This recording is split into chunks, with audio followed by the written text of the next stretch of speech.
Today we're gonna make a post-apocalyptic sci-fi weapon with a dog toy. Oh boy, let's go.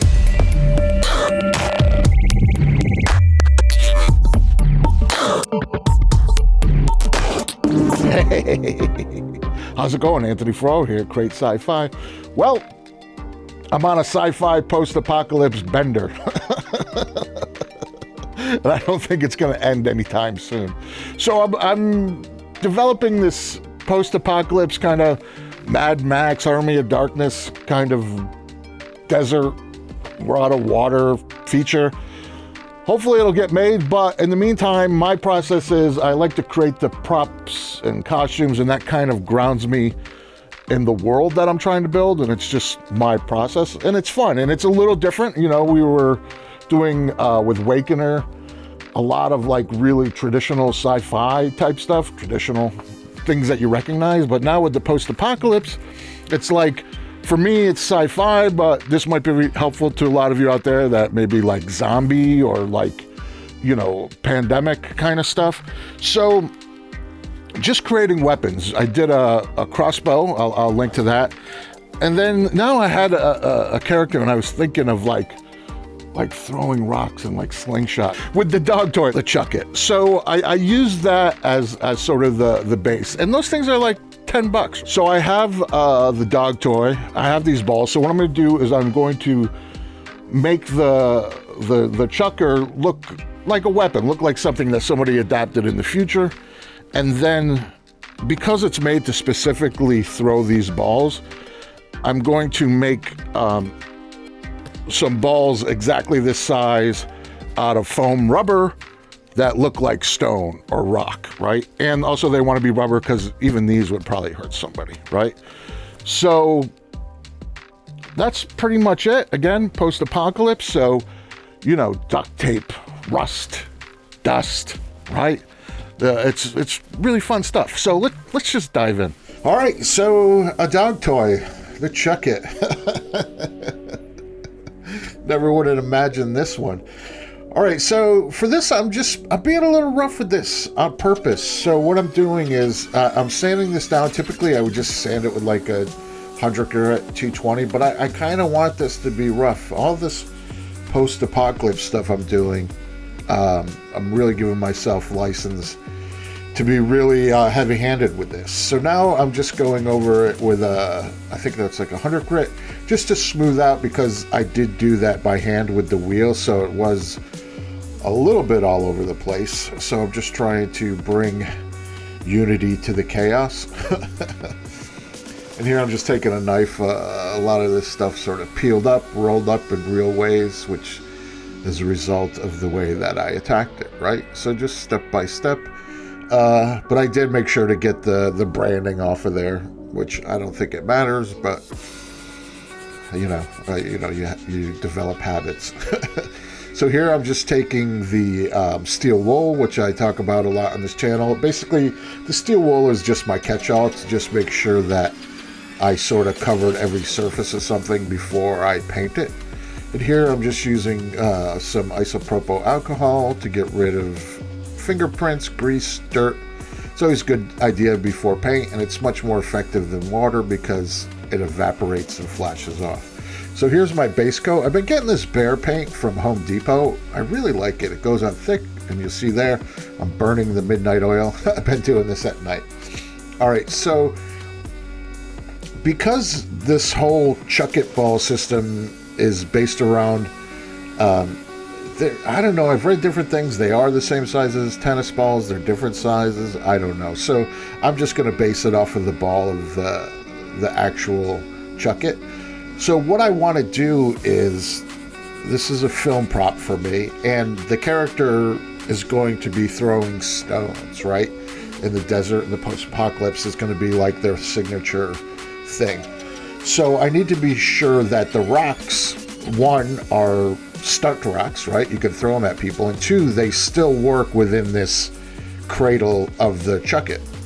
So I decided I'm just going to make custom rocks, right? So if I was just making stunt rocks, I would probably just do a casting of a few interesting rocks but because I need it to be specifically this size to work in this cradle of this device, that's why I'm going through the trouble of sculpting rocks. Again, if I just needed rubber rocks, I would just find interesting rocks in nature or at like a nursery or something, or in the backyard, and then cast those. So here I'm taking on the challenge of, I need it to look like a rock. I need it to fit in this cradle, be a specific shape, but again, you don't want it to look too artificial, if that makes sense. So here I'm constantly just dialing it in, sneaking up on it. And I have these rocks from the dollar store, right? Gotta have something from the dollar store. And these are those rocks that you put your spare set of house keys in and kind of hide in the yard. So I thought this has a good texture, and I'm using this to texture my clay round tennis ball shaped rock. and it's coming along nicely. And there it is on the stick, in case you wanted to barbecue it. And here I have some parchment paper. Now this stuff probably dries in 24, 48 hours, but whenever I'm building, I'm kind of impatient. I like to keep the party going. So I put it in the oven, I think at 200 for like an hour maybe. And there it cracked. So this is the glazing spot putty that I use with Bondo with body filler.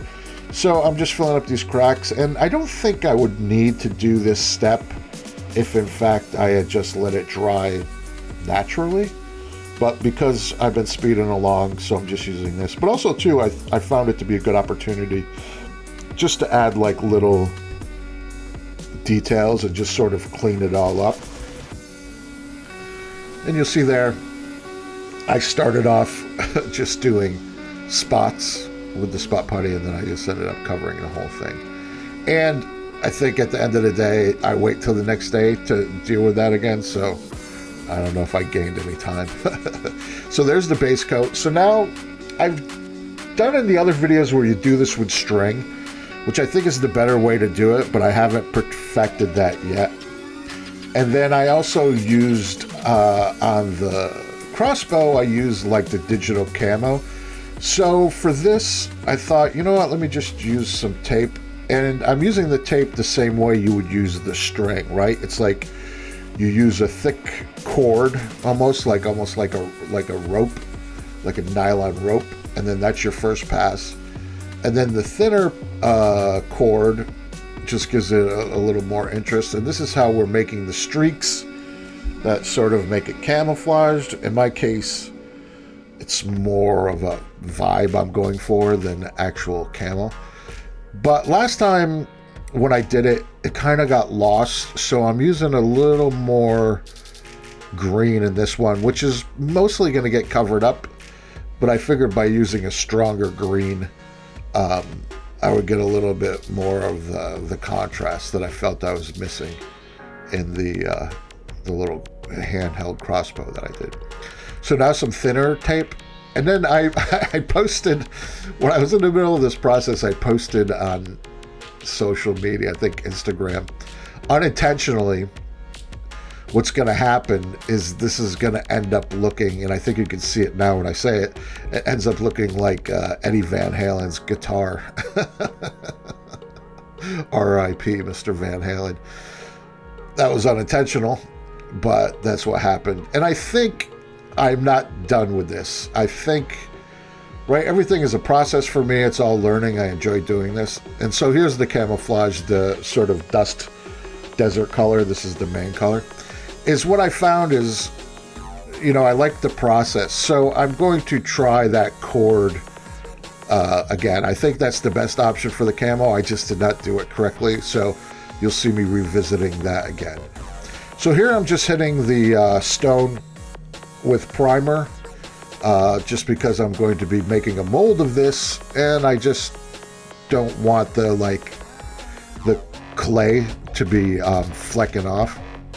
So I put that aside to dry, and now we're going to unmask this. I got coffee because there's a lot of tape, so I figured I might as well make a little moment out of this. So you have the benefit of time lapse. This took me a minute. This took me a cup of coffee. So here, this is as promised. If you know, you know. It's like, it looks like Van Halen's guitar.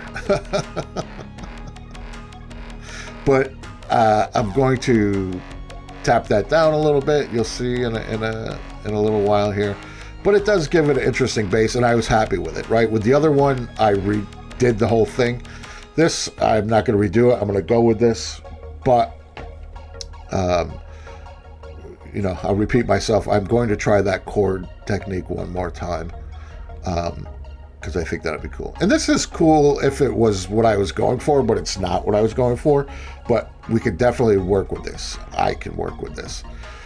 So now what I'm doing is, because it's so bold, it's so Van Halen, I'm just taking some acrylic paints, and I'm doing like a dry brush just to sort of get everything to sort of soften and play nicer together, instead of, like, you see the difference there, those harsh lines. So I use like a umber, burnt umber, maybe a little sienna, and I'm just muting those colors, right? Because I use the tape, I have all these harsh lines, and I'm just doing a light coat and sort of bringing them together. Now, I could have just dusted it with spray paint or broke out the airbrush, but I like the dry brush, and that's looking good. That's gonna work. And now I just got an old paintbrush here, so I need to make a spout for the fake rock when I cast it. And then I realized that this paintbrush was perfect. One, because it was all crusted up and was ready for the garbage anyway, and because it's wide at the top and it gets thinner. So I thought that was a good match for that. Now, of course, I just blew out the bottom of this with with my drill. So I'm adding a little hot glue so that my spigot, my channel for pouring, will be good. And then I'm just going to have to fix the bottom of that. And it just flaked off because that's around a wad of aluminum foil. So even though it's clay, it's not really that thick. And it's fine because I'm using this to make a mold. Now, if it was going to be the object, then I would want something a little more solid. But I just need this to be able to survive the mold making process. And it's going to be very basic, what we're doing. And I'm not sure if I made any molds on this channel before. I mean, there's plenty of videos on it, and I'm certainly a rank amateur at it, you know. You can watch like Bill Duran or Tested, I know, has some good mold making videos, the older videos.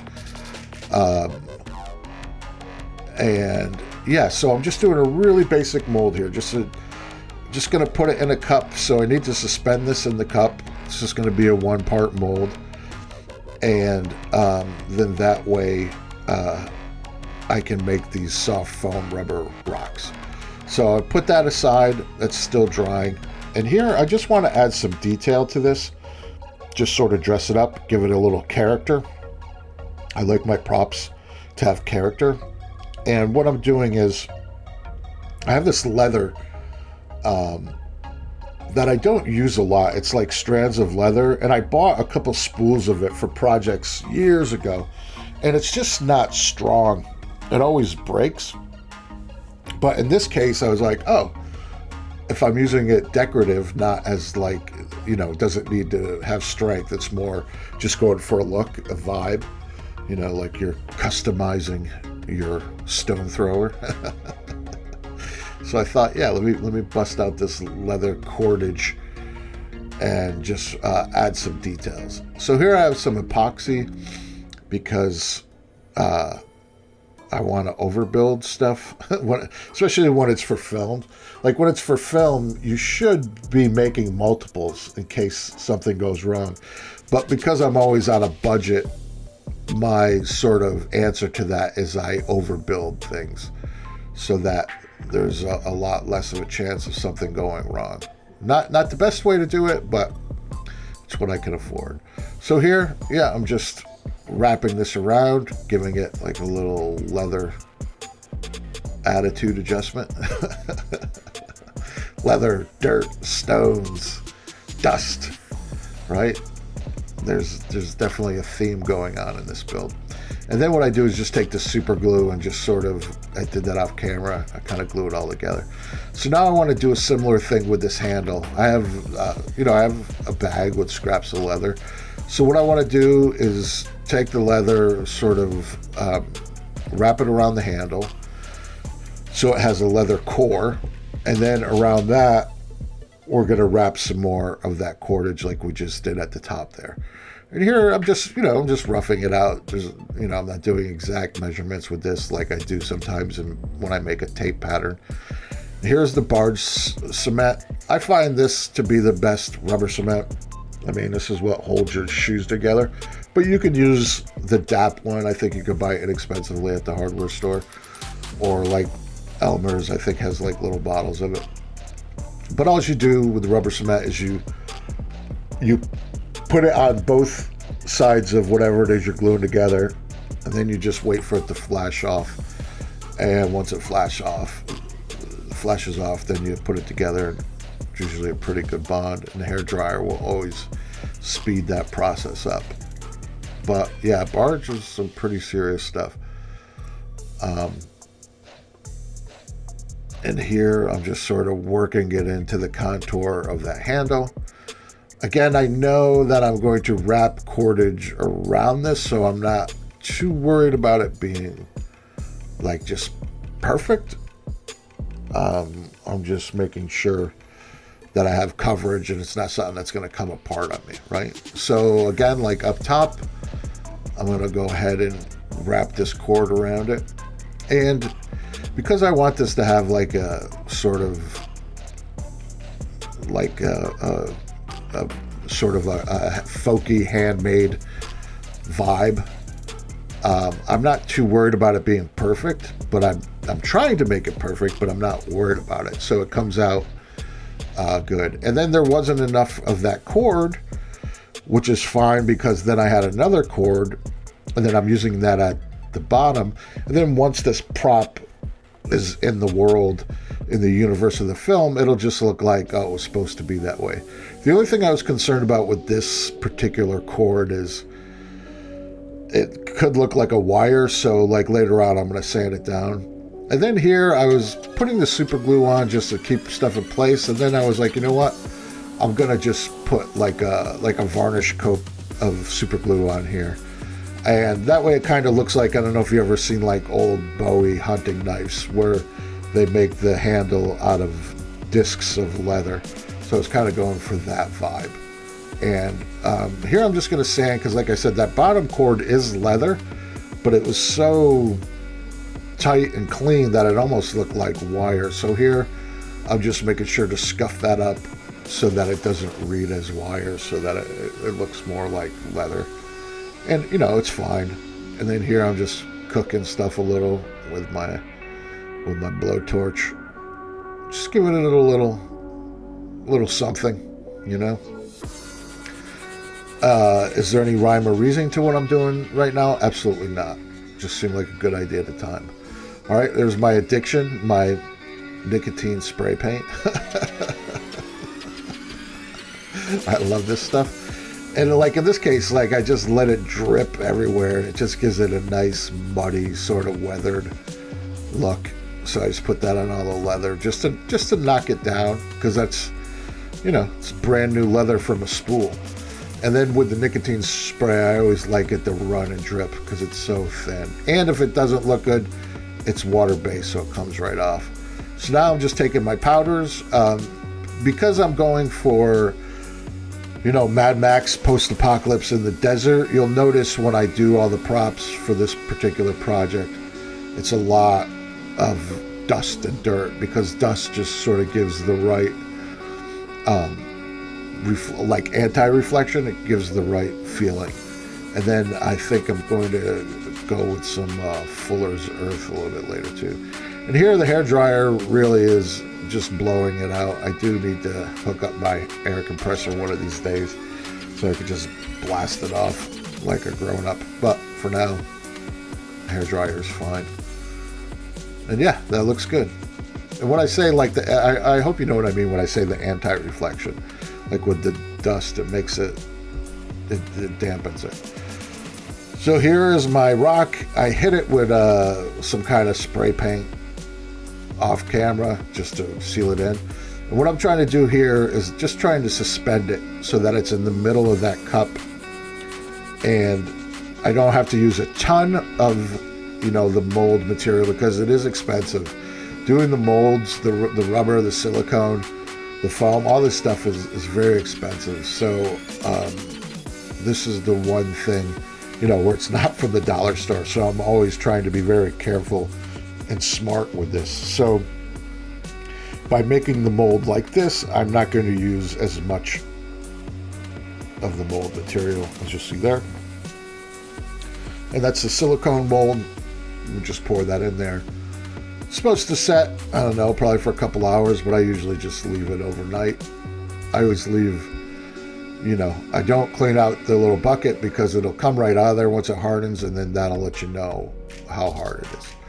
So we don't want to totally destroy the cup because the cup, once you demold it, the cup is what keeps the mold together when you're actually casting stuff in there. So I tried to get it out without cutting it, but I just had to put one slice in it to get it out of there. And luckily that all worked out because, like I said, this stuff is not cheap.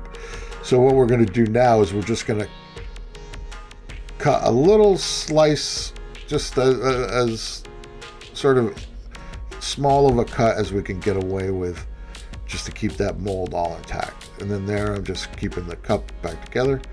And there I got it out. There's my mold. Didn't need to clean it out in there. I didn't show that on camera, but you know, blast it with air or whatever if you need to. So now it goes back into the cup, and now that's the mold. So here I have the flex foam. So the flex foam is a little confusing because there's probably like 9 different versions of it. And then here I just bought at Michael's, I think, or Joann's Fabric, just a little rock mold, because with the foam, it expands. And I was sure that I was going to have some over pour. And again, because I said this stuff is so expensive, I didn't want to waste it. I wanted to make sure that it was going somewhere. So I'll make other rubber rocks that'll be the ones in the bag that I carry around. And then I'll just make a couple hero rocks for tossing. And yeah, the foam expands a lot. And like I was saying earlier, there's like about 6 or 7 different ones. So I'm lucky in Los Angeles, the store that sells it, they have samples of all the different ones that you can use. And that'll give you a better idea of what you're trying to get. I think I tried 2 different ones before I found the one that worked for me. Because one, even though it's foam, it's a little too hard, like you wouldn't want to get hit in the face with it. And then the second round I did was okay. And then this was an afterthought, like I got these geometric little rock things. But what I'm going to realize later on, I haven't realized it yet, that I can just sand down the edges, and it really makes pretty cool rocks. So that was one of those rare cases where things work out. And there's a little stunt rock. And I forget which foam. I'm going to assume this is the foam that's just a little too hard. It works, and it's fine. But I think after this one, with my next batch, I went with a softer foam. But that does exactly what I wanted it to do. So I was happy with that. Now, because this foam is pretty spongy, I just have like this like bale wire that I just use for hanging stuff and tying stuff up. And here I can just hang it on that wire.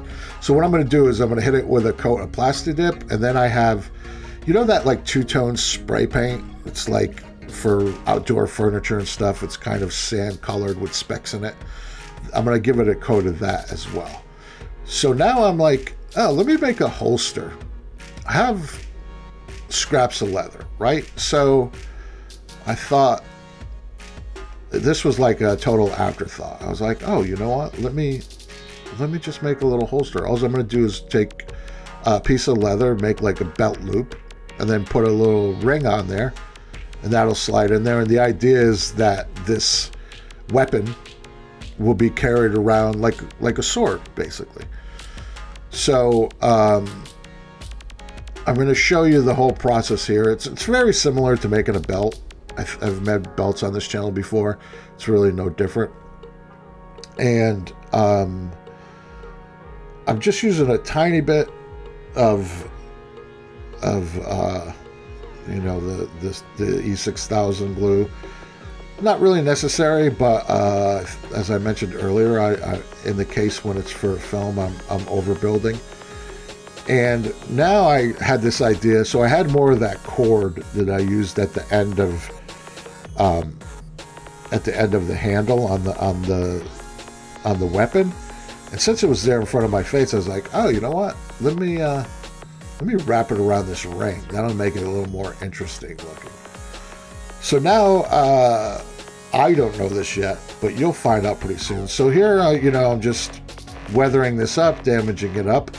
And on this, when I'm burning it, I burn a cross into it because the character who uses this weapon is called the Monk, right? So he kind of resembles like a Little John from Robin Hood. He's like that kind of vibe. So just little details bring it to life. And then here's this gel dye that I've been using just because that's what I have left. And what I was going to say is, spoiler, off camera, I end up making another one of these because I just felt that was too small. So I'll bring it back later when I'm weathering and you'll see the other one. So this worked out nicely. I'm going to do a couple more painting steps on this, but just like that, like I'm very happy with the way that looks. So now I'm just using a slightly lighter color, and I'm just using that to dry brush and hit the high spots. And again, that's like an on-camera thing. Like that's going to look really good on film. I don't know if this was for cosplay, probably wouldn't have to do that.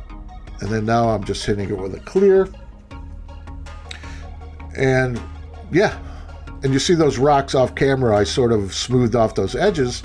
That came out really good, so that was a happy accident. So there's the one I made off camera. As you can see, it's the same thing, it's just beefier. But I like that one better. And then mink oil. I always say the mink oil is kind of like the matte clear spray paint for leather. Sort of seals everything in.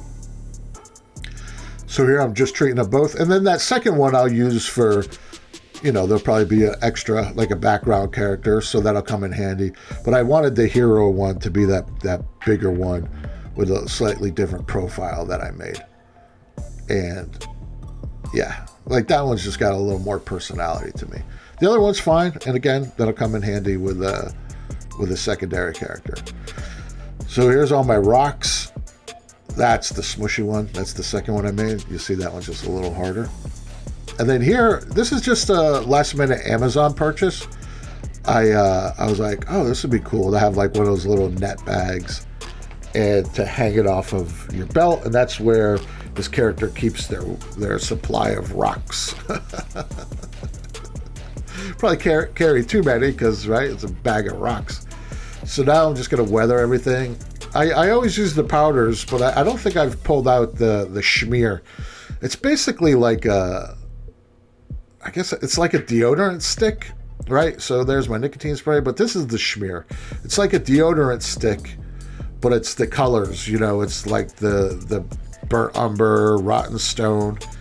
And that's kind of like, that's good for like if you have a character who's stressed out and you put that under their shirt collar and under their arms and it looks like they sweat through their shirt, that kind of stuff.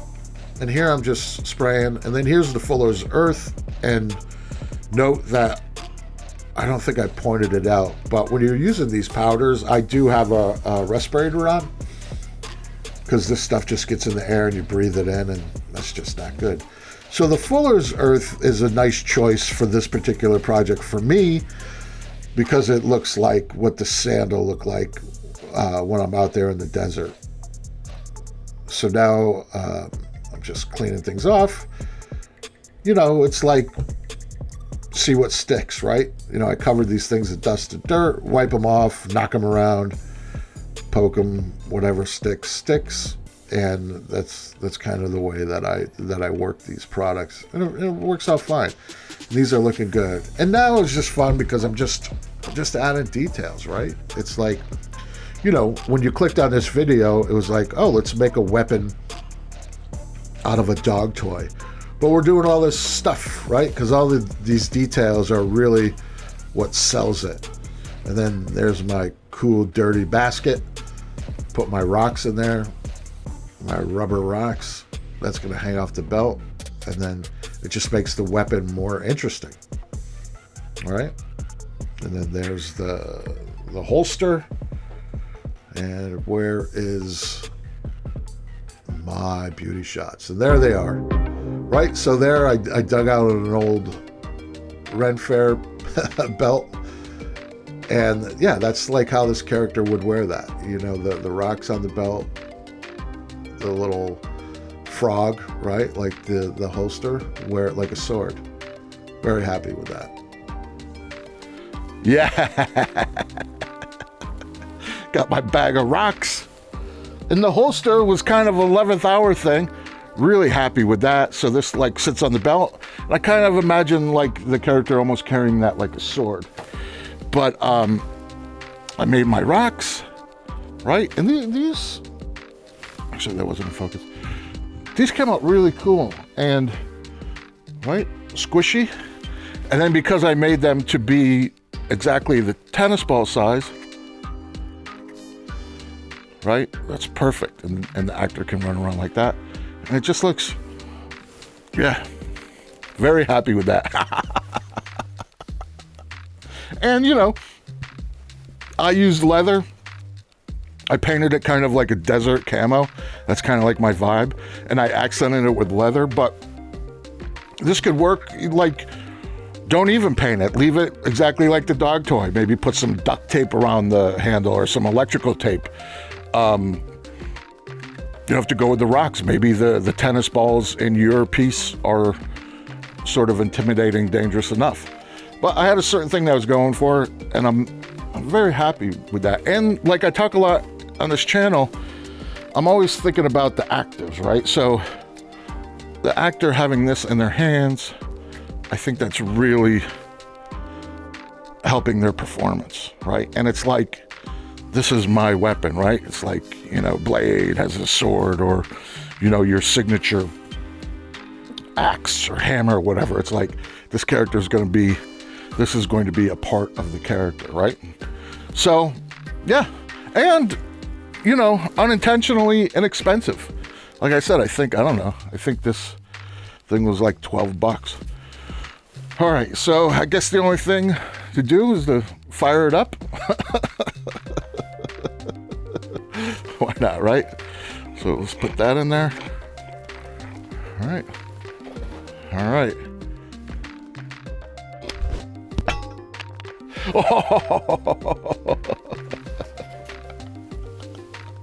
Well, as always, I hope that you found this video useful. Please like, share, subscribe, leave a comment. I love to read the comments. And be sure to check out the merch shop. Going in the Wayback Machine here, some vintage Galactic Galaxy. We got the hats, we got the shirts. Buying those really helps the channel. And if you watch these videos and you're not subscribed, please subscribe. And just remember, I'm just here to help make sci-fi.